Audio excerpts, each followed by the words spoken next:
Hey everybody, it's Jennifer. Welcome to another day of 31 Days of Halloween here on my channel. If you're new here or don't know what that is, I'm just doing a different Halloween video for all 31 days of Halloween.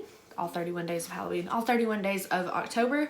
Today we are a creepy vampire. My fangs came out a little whack, but it's okay. It is I. If you guys like the video, give it a big thumbs up down below and consider subscribing to my YouTube channel. And if you recreate this look or spark any inspiration from it or anything like that, feel free to tag me on Instagram. Mine's always linked down below in the description bar. I'm going to stop rambling and hop off of here, but I am so excited for the rest of 31 Days of Halloween. If you've kept up through the whole series, which you should. I have a playlist of 31 Days of Halloween for this year. I try to do like a good mix of like creepy and scary and cute and fun videos, but I'm a spooky bitch at heart, so the last few videos are pretty much all creepy, scary things, so you know, it's okay. Yeah, I hope you guys enjoyed the video. Without further ado, let's get down into it.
guys, so that is it for this video. I hope you guys enjoyed it. If you did, make sure you give it a big thumbs up down below and subscribe to my YouTube channel. We're so close to being done with 31 days of Halloween, and it feels crazy, but it's like I don't want it to end, but I want it to end because I'm so stressed. But I'm like living my best life. It's the weirdest thing. So I'm going to hop off of here. I hope you guys enjoyed it. Remember, if you did, you can like the video, subscribe to my channel, follow me on Instagram. All that business is down below. And yeah, I'm gonna stop talking and get off of here. I will see you guys all tomorrow in my next video. Bye.